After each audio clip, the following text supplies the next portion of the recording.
পক্ষীরা সব দলে দলে আপন আপন ভাষায় বলে হক লা ইলাহা ইল্লাল্লাহ লা ইলাহা লা ইলাহা ইল্লাল্লাহ মুহাম্মাদুর রাসূলুল্লাহ। জান্নাতের মালিক তুমি আল্লাহ, জাহান্নামের মালিক তুমি আল্লাহ, নাজাতের মালিক সেই আল্লাহ। লা ইলাহা ইল্লাল্লাহ লা ইলাহা ইল্লাল্লাহ সাল্লাল্লাহু আলাইহি ওয়াসাল্লাম। আল্লাহুম্মা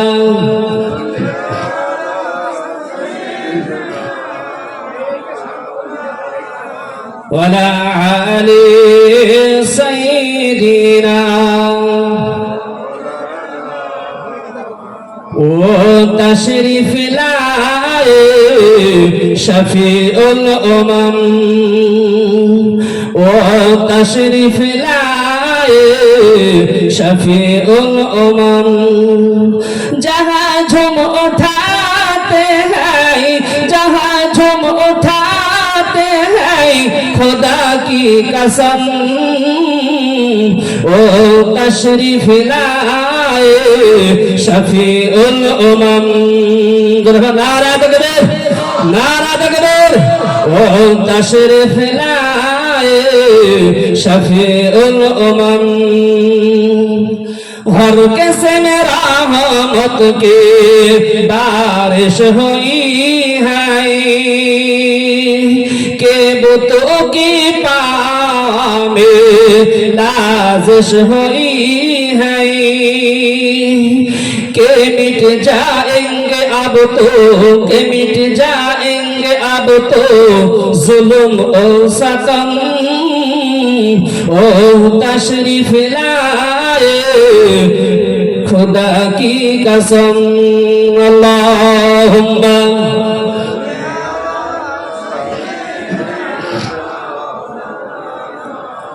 वला अली सय्यिदीना। फरिश्ते फलाक से महफिल सजी है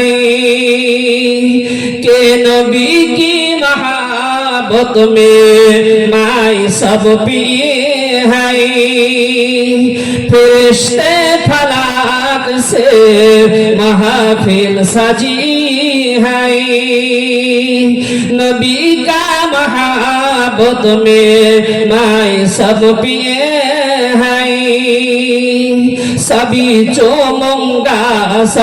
चूमूंगा नबी का कदम ओ तशरीफ लाए शफीउल उमम। अल्लाहुम्मा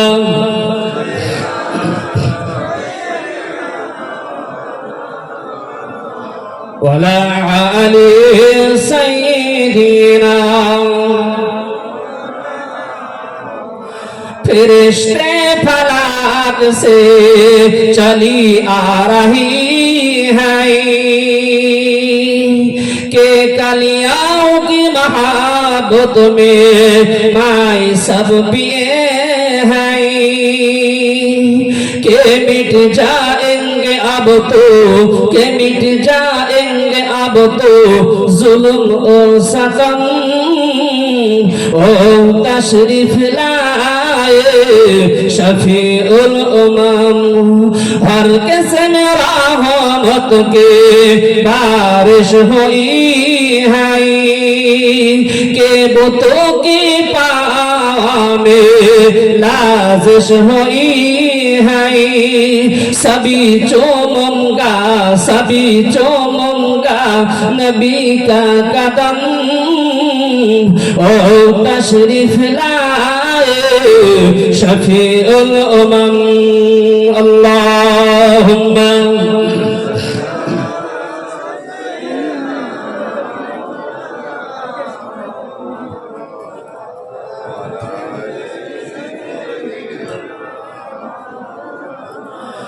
फजा में झुलाती है नूरानी सागर जमी तो जमीन है सजा हब्द का सुर फजा में झुलाती है नूरानी सागर जमी तो जमीन है सजा हब्द का सुर बहुत खूबसूरत है बहुत खूबसूरत है साहे उमम ओ तशरीफ लाए शफीउल उमम अल्लाहुम्मा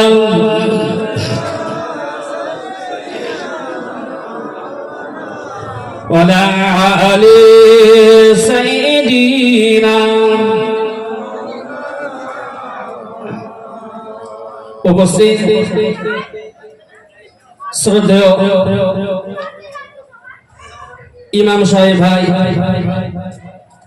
এবং আমন্ত্রিত উলামাগণ, শ্রদ্ধেয় আমার গ্রামবাসী ভাই বাবাজিরা, আমার জগতে মা বোনেরা, আল্লাহর অশেষ রহমত আজ এই পাঁচগড়ি গ্রামবাসী সকলের সহযোগিতায় পবিত্র রজব মাসে একটা ইসালে সব জলসার আয়োজন করেছেন। আল্লাহ আপনাকে আমাকে সকলকে কিছুক্ষণের জন্য এই পাড়ায় জান্নাত বেহেশতের বাগানে আল্লাহ বসার তৌফিক দান করেছেন। যিনি এই সুযোগটা করে দিয়েছেন সেই মহান স্রষ্টা মহান রব্বুল আলামিন, তিনার আমরা একবার উচ্চস্বরে উচ্চ কণ্ঠে একবার শুকরিয়া আদায় করে সকলে বলুন আলহামদুলিল্লাহ। আর একটু জোর হবে না আলহামদুলিল্লাহ? ভাই ঠান্ডা লাগছে কি? পেটে খাওয়ার সমস্যা আছে? যদি বল না থাকে তাহলে এক এক করে উঠে যে রান্না চলছে খেয়ে আসতে হবে। তাহলে তারপরে এই প্রশংসার পাত্র যদি থেকে থাকে আপনারা আমার নবী নবীজিকে সরদার রাসূলকে সরদার জনাব আহমদ মুস্তাফা পাক নাম প্যারা নাম মধুমাখা নাম মুহাম্মদ মুস্তাফা সকলে বড় উচ্চস্বরে সাল্লাল্লাহু আলাইহি ওয়াসাল্লাম, তিনার প্রতি অসংখ্য দরুদ ও সালাম। তিনি ভাইসাব আমার পূর্বে আমার বন্ধুবান আলহাজ হাফেজ ইব্রাহিম সাহেব কিছুক্ষণ ওয়াজ নসিহত করলেন, বিভিন্ন দিক থেকে হাদিস ও কোরআনের কথা আপনাদের সম্মুখে পরিবেশন করলেন। আপনারা সবাই শ্রবণ করলেন, শুনলেন। আবার আপনারা হয়তো আশা করছেন যে হাফেজ সাহেব আবার কি কথা বলে, একটু দেখি না, নিত্য নতুন কথা কিছু বলে কিনা। আচ্ছা, কোরআন নতুন কিছু বানানো যায় বলে মনে হয়? সবাই বলেন হাদিস নতুন কিছু বানানো যায় না, কিন্তু এটা হতে পারে কোরআন হাদিস বিভিন্ন রিসার্চ বা বিভিন্ন গবেষণা করলে কিছু নতুন নতুন তথ্য পাওয়া যেতে পারে। জোরে বলুন। আচ্ছা, আমরা সবাই এক আল্লাহকে মানি তো নাকি? সবাই মানেন তো নাকি? কে কে মানেন না হাত তোলেন তো। সবাই মানে, এটাই হাদিস পাকে এসেছে। আল্লাহ রাসূল বলছে পৃথিবীর কোন আল্লাহর বান্দা বান্দি এটা যদি সাক্ষ্য দেয় এক আল্লাহকে আমি ইলাহ রব বলে স্রষ্টা বলে মেনে নিয়েছি, তিনার প্রেরিত রাসূল বা পয়গম্বর হযরত মুহাম্মদ মুস্তাফা সাল্লাল্লাহু আলাইহি সাল্লাম, এটা যখন সে নিজের জীবনের সঙ্গে অন্তরের সঙ্গে মেনে নেবে, কলবে মেনে নেবে, মুখে স্বীকার করে নেবে, আল্লাহ রাসূল বলছেন ওই ব্যক্তির জন্য আল্লাহ জান্নাত রেখে দিয়েছেন। এটা জোর হবে না? তাহলে আমার আপনার হিসাব একদিন হবে না? হবে না?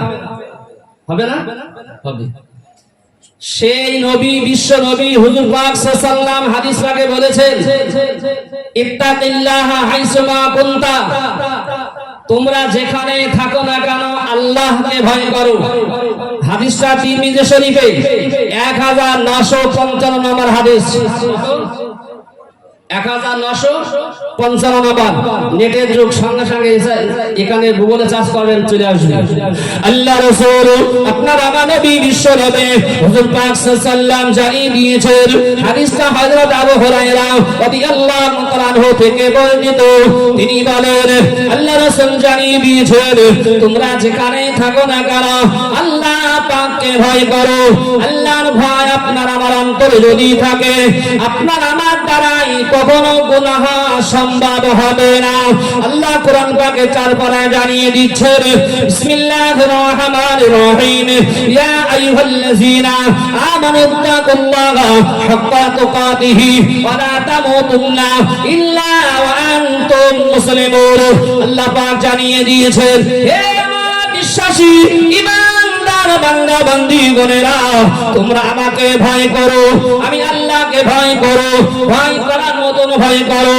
ওয়ালা তামুতুন্না, মৃত্যুবরণ করো না, ইল্লা ওয়া আনতুম মুসলিমুন, যতদিন খাঁটি মুমিন মুসলমান না হতে পারবে ততদিন পৃথিবীর থেকে তোমরা এসো না, আসবে না, মৃত্যুবরণ করবে না। আল্লাহ পাক তাই জানিয়ে দিয়েছেন, আল্লাহ পাককে ভয় করার কথা বলেছেন, রাসূলুল্লাহ হাদিস পাকে ভয়ের কথা বলেছেন। আপনার আমার অন্তরে কতটুকু ভয় আছে, আল্লাহকে কতটুকু ভয় করেন, কিয়ামতের দিন আপনাকে আমাকে হিসাব দিতে হবে কি হবে না? সবাই বলে হাদিস পাকে এসেছে, হাদিসটা আপনার কি বলবো, হাদিসটা এসেছে তিরমিজি শরীফে, হাদিসটা বুখারী শরীফে, বিভিন্ন হাদিসের আয়াতে এসেছে। আল্লাহ রাসূল আপনার আমার নবী বিশ্ব নবী হুজুর পাক সাল্লাল্লাহু আলাইহি সাল্লাম জানিয়ে দিয়েছেন, আল্লাহ পাক কিয়ামতের দিন আল্লাহ পাক আল্লাহ তাআলা সমস্ত কোটি কোটি বান্দা বান্দির ভিতর থেকে আল্লাহ পাক আল্লাহ তাআলা এক বান্দাকে আল্লাহ দেখে সাইডে দাঁড় করিয়ে দেবেন। জোরে বলুন কজনা? এক বান্দা। হাদিসটা এসেছে মুসলিম শরীফে 194 নম্বর। কত? 194। বর্ণনা করেছে হযরতে আবু যার গফারি রাদিয়াল্লাহু তাআলা আনহু। তিনি বলেছেন, আল্লাহ রাসূল জানিয়ে দিয়েছেন, কিয়ামতের দিন আল্লাহ পাক আল্লাহ তাআলা সমস্ত তিনার বান্দা বান্দির ভিতর থেকে একজন ব্যক্তিকে আল্লাহ সাইডে দাঁড় করিয়ে রাখবেন। জোরে বলো। আচ্ছা, এখানে সবাই আছেন, সবার কাছে কথা শুনলাম একটা প্রশ্ন উত্তর নেওয়ার জন্য, সবাই উত্তর দিয়ে চলে গেছে। তার ভিতর থেকে একজনকে আমি যদি আটকে রাখি, তার জন্য কি ভয় তো নাকি? নিশ্চয় ভয়, যে সবাই তো ছেড়ে দিয়েছে, তাহলে আমিও উত্তর দিয়েছি কিন্তু আমাকে ছাড়ছে না, নিঃসন্দেহে আমার কোন ত্রুটি আছে। আল্লাহ নবী আপনার আমার নবী বিশ্ব নবী হুজুর পাক সাল্লাল্লাহু আলাইহি সাল্লাম জানিয়ে দিয়েছেন, হাদিসটা মুসলিম শরীফের ভিতরে আল্লাহ রাসূল বর্ণনা করেছেন। আল্লাহ রাসূল বললেন, আল্লাহ পাক আল্লাহ তাআলা এক বান্দাকে বন্দী করে রাখবেন, সাইডে দাঁড় করিয়ে রাখবেন। আল্লাহ পাক আল্লাহ তাআলা ওই বান্দার সম্মুখে একটা দুটা নাই 99টা খাতা, 99 অর্থাৎ 99টা খাতা আল্লাহ পাক তার সম্মুখে হাজির করিয়ে দেবেন। আল্লাহ হাজির করিয়ে বলবেন, বান্দারে, হে আমার বান্দা, দেখো দেখো আমি আল্লাহ পাক এই খাতাগুলো একত্রিত করলাম, একটা দুটো নয় 99টা খাতা আল্লাহ জমা করে বান্দার সম্মুখে রেখে দেবেন। আল্লাহ জিজ্ঞাসা করবেন, বান্দারে, একটা বার চোখ বুলিয়ে দেখে নাও, আমার মালাইকা ফেরেশতারা তোমার আমলনামা লিখেছেন সেটা বেশি বা কম লিখেছেন কিনা, খাতাটা একটা বার দেখে নাও। আল্লাহর বান্দা খাতাটা দেখতে শুরু করবেন, মাথা নাড়িয়ে নাড়িয়ে মাথা নাড়িয়ে নাড়িয়ে জবাব দেন, আল্লাহ, হ্যাঁ হ্যাঁ আপনার ফেরেশতা মালাইকারা সত্য কথা লিখেছে, একটা বাড়তি একটা কমতেও লেখে নাই। আল্লাহ পাক আল্লাহ তাআলা বলবে, হে আমার বান্দা শুনে রেখে দাও, আমি আল্লাহ পাক আল্লাহ তাআলা তোমার হিসাব নিকাশটা শুরু করব। এই মুহূর্তে তোমার সম্মুখে মিজানের দাড়ি পাল্লা দাঁড় করানো হবে। জোরে হবে সুবহানাল্লাহ। আচ্ছা, আমাদের পাল্লায় ফাঁকি আছে কি? আছে না নাই? ফাঁকি আছে না? অবশ্যই আছে। হাদিসটা এসেছে, আরেকটা হাদিসের কথা বলবো। আল্লাহ রাসূলের সাহাবী হযরতে হযরতে ওমর বিন আব্দুল্লাহ তিনি জানিয়েছেন, ওমর ফারুক থেকে বর্ণিত, তিনি বলেন আল্লাহ পাক আল্লাহ তাআলা কিয়ামতের দিন তিন শ্রেণীর মানুষের দিকে আল্লাহ কখনো দৃষ্টিপাত করবেন না, তাদের সঙ্গে কথা বলবেন না, তাদের দিকে তাকাবেন না। আপনারা বলেন আল্লাহ যদি কোনো বান্দা বান্দির দিকে দৃষ্টিপাত না করেন, তাদের দিকে যদি না তাকান, কথা না বলেন, ওই বান্দা বান্দি ক্ষতিগ্রস্ত হবে কি হবে না? সবাই বলেন ভাই, কথা বুঝতে পারছেন না? পারছেন না? তাহলে আল্লাহ যদি কিয়ামতের দিন তিনার করুণা দয়া কারোর প্রতি না বর্ষিত হয়, ওই ব্যক্তি জান্নাতে যেতে পারবে? পারবে না। আল্লাহ রাসূল হাদিস রাখে বলছে যে তিন শ্রেণীর মানুষের দিকে আল্লাহ দৃষ্টিপাত করবেন না এবং তাদের দিকে তাকাবেন না। যেটা আমি বলছিলাম ওটা বলি, এটা নমুনা ঠিক এক জায়গায় মিলিয়ে দেবো ইনশাআল্লাহ। তা তাকে বিচার করা হবে, তিন শ্রেণীর মানুষের দিকে আল্লাহ দৃষ্টিপাত করবেন না। তাহলে আমার আপনার দিকে যদি আল্লাহ দৃষ্টিপাত না করেন, আপনি আমি ক্ষতিগ্রস্ত মধ্যে হবো তো নাকি? অবশ্যই হবে। আল্লাহ পাক আল্লাহ তাআলা সঙ্গে সঙ্গে বান্দাকে বলবেন, বান্দা রে, খাতাটা দুনিয়া যেমন আমরা খাতা রেখি 1 ফুট হতে পারে, 1 বিঘা হতে পারে, ডায়েরিটা ছোট বুক পকেটে থাকে সেটা হতে পারে আমরা মনে করি, কিন্তু আল্লাহ পাকের রাসূল জানিয়ে দিয়েছেন বান্দার আমলনামার খাতাটা এত লম্বা হবে, একটা মানুষের দৃষ্টি শক্তি যত দূর যাবে কিতাবে হাদিসে বানা এসেছেন। শুধু তাই নয়, তার স্বয়ং দৃষ্টিটা যার ভালো আছে, দৃষ্টি শক্তি যার ভালো আছে, ওই ব্যক্তিটা যতদূর তার দৃষ্টি যাবে এতটুক লম্বা একটা একটা খাতা হবে। একটা একটা খাতা যদি এত লম্বা হয়, এক এক ব্যক্তির জন্য 99টা খাতা হবে। আপনারা বলেন একটা খাতা যদি এত লম্বা হয়, 99টা খাতার ওজন কত হতে পারে? এক একটা খাতা যদি একটা যুবক ছেলের দৃষ্টিটা যতদূর যাবে এতটা লম্বা হয়, তাই একটা দুটো নয় 99টা খাতা। তাহলে এই খাতাগুলো ওজন খুব হালকা বলে মনে হয়? সবাই বলে আল্লাহ পাক আল্লাহ তাআলা সঙ্গে সঙ্গে বান্দাকে দাঁড় করিয়ে দেবে। আল্লাহ তরফ থেকে মিজানের পাল্লাটা দাঁড় করানো হবে, মিজানের পাল্লাটা খাড়া করা হবে। আল্লাহর বান্দাকে বলা হবে, আল্লাহ বলবে বান্দারে একটা বার দেখে নাও, তোমার খাতাটাই তুমি দেখেছো, একটা জায়গায় তোমার ফেরেশতারা বেশি লেখে নাই, কম লেখে নাই, তুমি নিজে মেনে নিয়েছো। আমি আল্লাহ এখনই ওজন করব, হিসাব নিকাশ হবে। হে বান্দা, একটা বার নিজের চোখে দেখে নেবে। আল্লাহর বান্দা আল্লাহর কাছে দুটো হাত তুলে বলবে, আল্লাহ আমাকে আর বেইজ্জতি করবেন আল্লাহ। ও রব্বুল আলামিন, আল্লাহ কিয়ামতের দিন কোটি কোটি কোটি কোটি মানুষের সম্মুখে আল্লাহ আমাকে বেইজ্জতি করবেন আল্লাহ, আমাকে অপমান করবেন আল্লাহ, আমাকে আপনি জাহান্নামায় দিয়ে দেন, জাহান্নামায় দিয়ে দেন। আমি জাহান্নামায় যেতে রাজি আছি। আমার খাতাটা নিজে দেখেছি, একটা জায়গায় আমি আমল দেখতে পাই নাই, ভালো একটা নেকি দেখতে পাই নাই। আল্লাহ আমাকে বেইজ্জতি না করে আমাকে জাহান্নামায় দিয়ে দেন আল্লাহ। আল্লাহ বলবে, হে আমার বান্দারে, আমি আল্লাহ রহমান, আমি আল্লাহ রহিম, আমি আল্লাহ গফফার, আমি আল্লাহ বিচারটা সুস্থ হবে, সুস্থ হবে। আমি আল্লাহ জাররা জাররা নেকি কাউকে ফাঁকি দেব না। ও আমার বান্দা শুনে ফেরাও, আমি আল্লাহ পাক আল্লাহ তাআলা তোমার খাতার ভিতর থেকে একটা ছোট্ট একটা কার্ড পেয়েছি, তোমার আমলনামার খাতার ভিতর থেকে। মুসলিম শরীফে এসেছে, ছোট্ট একটা কাগজ দিয়ে দিয়েছেন। আল্লাহ রাসূল হাদিস পাকে 3টে হাদিসে বর্ণনা করেছেন। কোন হাদিসে মিশকাতুল মাসাবিতে, হাদিসে সম্ভার, এই 3টে কিতাবে এসেছে আল্লাহ পাকের তরফ থেকে একটা এটিএম কার্ড দেয়া হলো। জোরে বলুন। উদাহরণস্বরূপ বোঝানো যাবে, ভালো হবে। আচ্ছা, ছোট্ট এটিএম স্মার্ট কার্ড কতটুকু হয়? যারা জানেন তারা বলবেন। সবাই বলেন স্মার্ট কার্ড, এটিএম কার্ড এতটুকু, তাই না?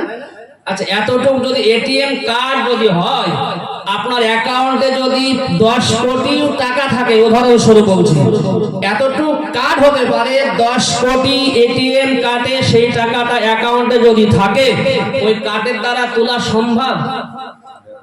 সবাই বলেন সম্ভব। কেন?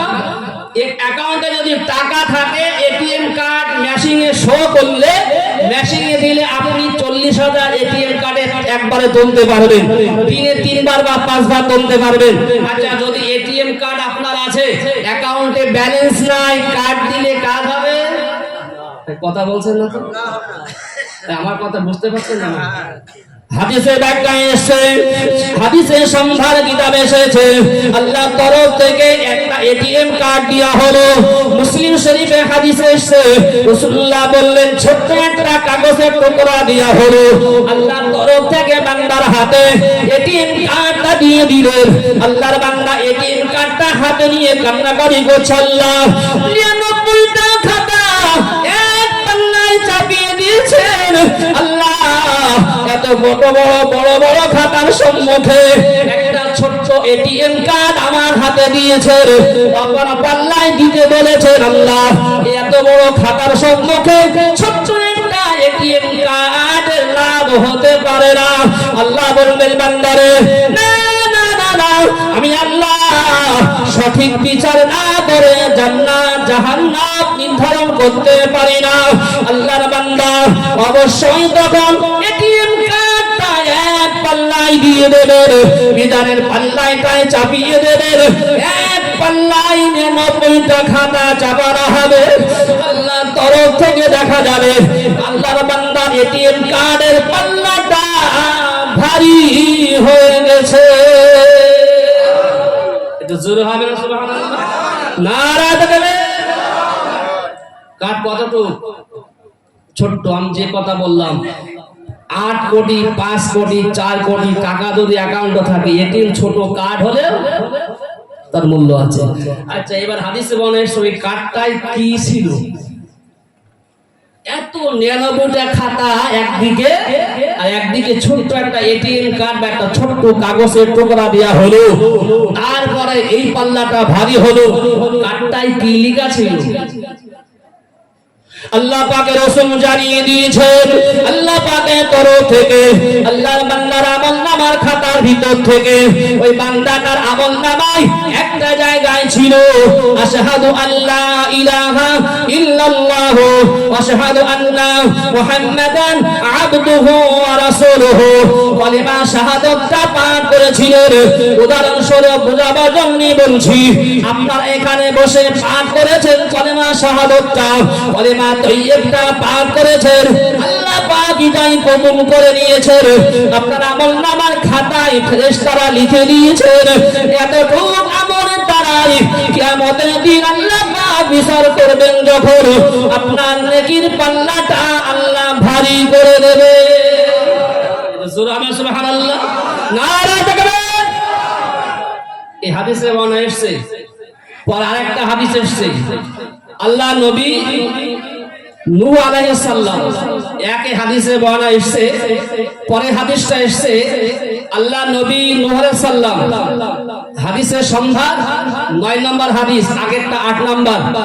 আল্লাহ রাসূল বর্ণনা করেছেন, হযরত নূহ আলাইহিস সালাম সন্তানকে ডেকে বলল, বাবা ছেলে, আমি একটা তোমার উপদেশ দিচ্ছি বাবা, তুমি একবার পড়ে নাও লা ইলাহা ইল্লাল্লাহ নূহ নবিয়ুল্লাহ। জোরে বলো, একটু জোরে হবে না? আল্লাহ নবী নূহ আলাইহিস সালামের ছেলে, উনি বলছে, আল্লাহ এতটুকু পড়লে কি উপকার হবে?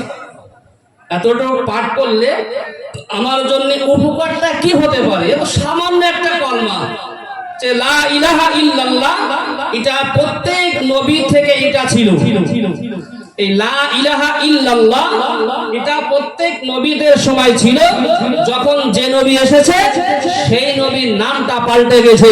লা ইলাহা ইল্লাল্লাহ আদম সফিউল্লাহ, লা ইলাহা ইল্লাল্লাহ নূহ নবিয়ুল্লাহ, লা ইলাহা ইল্লাল্লাহ ইব্রাহিম ইব্রাহিম খলিলুল্লাহ লা ইলাহা ইল্লাল্লাহ, মুসা কালিমুল্লাহ লা ইলাহা ইল্লাল্লাহ, মুহাম্মাদুর রাসূলুল্লাহ। জোরে বলুন। তাহলে প্রত্যেক নবীদের কলমা একই ছিল, যখন যে নবী এসেছে সেই নবীর নামটা যোগ হয়েছে। নবী নূহ সাল্লাল্লাহু যখন বললেন, বেটা বলছে আব্বা এই সামান্য একটা ভাষা পড়ে কি লাভ হবে? আল্লাহ নবী আপনার আমার নবী বিশ্ব নবী হুজুর পাক সাল্লাল্লাহু জানিয়ে দিয়েছেন, হাদিসটা এসেছে। আল্লাহ রাসূল বললেন, আল্লাহ নবী নূহ সাল্লাল্লাহু যখন বলে দিলেন, নূহ সাল্লাল্লাহু বললেন, ও বাবা ছেলে, বাবা শুনে গেলাম, আমি নূহ জানিয়ে দিলাম বাবা লা ইলাহা ইল্লাল্লাহ, লা ইলাহা ইল্লাল্লাহ এর ওজন কত, ভারী কত বাবা তুমি কি জানো না? একটা বার কি জানতে চেষ্টা করো না বাবা?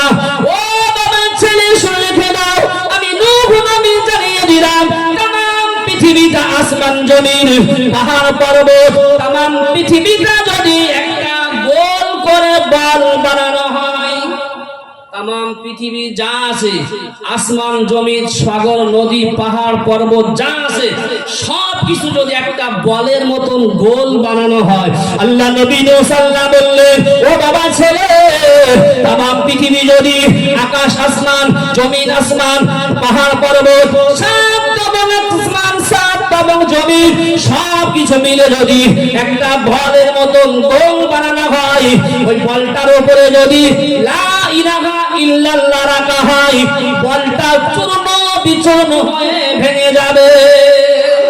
এটা জোরে হবে সুবহানাল্লাহ। তাহলে এই লা ইলাহার ওজন কত বোঝাবার জন্য বললাম। তাহলে একটা 99টা খাতার একদিকে রাখা হলো, আর শুধু এক পাল্লায় রাখা হলো আশহাদু আল্লা ইলাহা ইল্লাল্লাহ ওয়া আশহাদু আন্না মুহাম্মাদান আবদুহু ওয়া রাসূলুহু। এতটুকু রাখার পরে সেই কলেমা শাহাদাতের পাল্লাটা আল্লাহ ভারী করে দিয়েছেন। জোরে বলো দর্শক আল্লাহুম্মা। ভাই সামনে সরে আসেন না।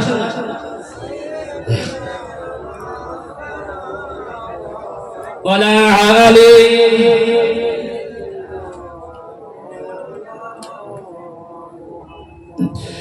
একদিন আমল প্রশ্ন করেন, একদিন আমল প্রশ্ন করেন, বলেন আমার কেন খোদার কাবা ঢাকা কালো চাদরে?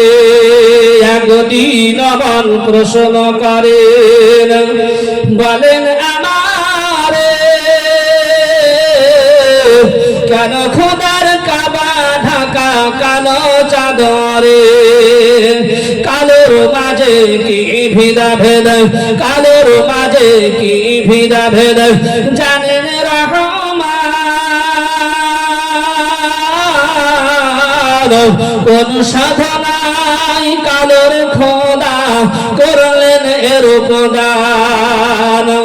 কালো আধার ছিল বলে, কালো আধার ছিল বলে আলো এতই শান। কালো কাবেলি ঢাকা প্রিয় মুহাম্মদ সাল্লাল্লাহু সাল্লাম আল্লাহুম্মা।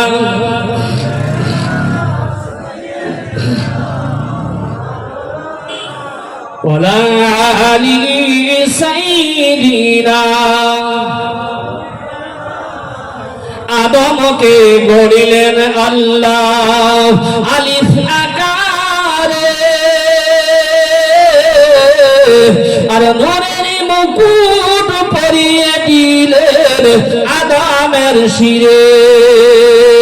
আদমকে গড়িলেন আল্লাহ আলিফ আকারে,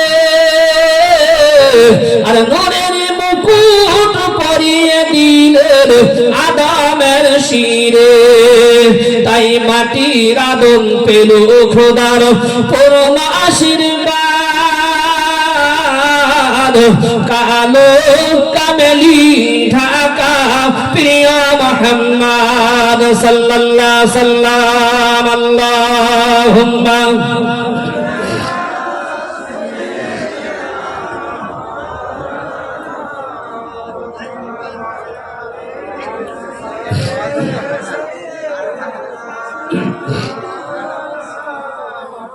কালো আধার ছিল বলে, কালো আধার ছিল বলে আলোর এতই স্বাদ, কালো কামেলি ঢাকা প্রিয় মুহাম্মদ সাল্লাল্লাহু সাল্লাম। এই কালোতে সবে বরাত, সবে কদর হয়, আধারে খুঁজিলে খোদার পাইবে নিশ্চয়। একদিন মন প্রশ্ন করেন, বলেন আমারে, কেন খোদার কাবা ঢাকা কালো চাদরে? আল্লাহুম্মা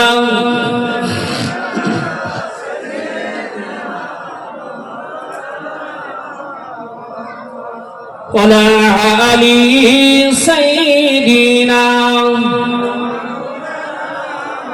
যে কথা বলছিলাম, তাহলে আপনার আমার আমল নামায় যদি আপনি একটা ছোট্ট নেকির কাজ যদি আপনি করতে পারেন, সেটা আপনার আখেরাতে আল্লাহ সেটা আপনার কাছ আমল নামা থেকে বাদ দেবেন না, আপনাকে অবশ্যই সেটা দিয়ে দেবেন। জোরে বলো সুবহানাল্লাহ। আচ্ছা, নামাজ বিহীন করলে ভালো হবে? নামাজ হাদিস পাকে এসেছে, হাদিসে বর্ণনা এসেছে as-salatu মিফতাহুল জান্নাহ, নামাজ হবে জান্নাতের চাবি।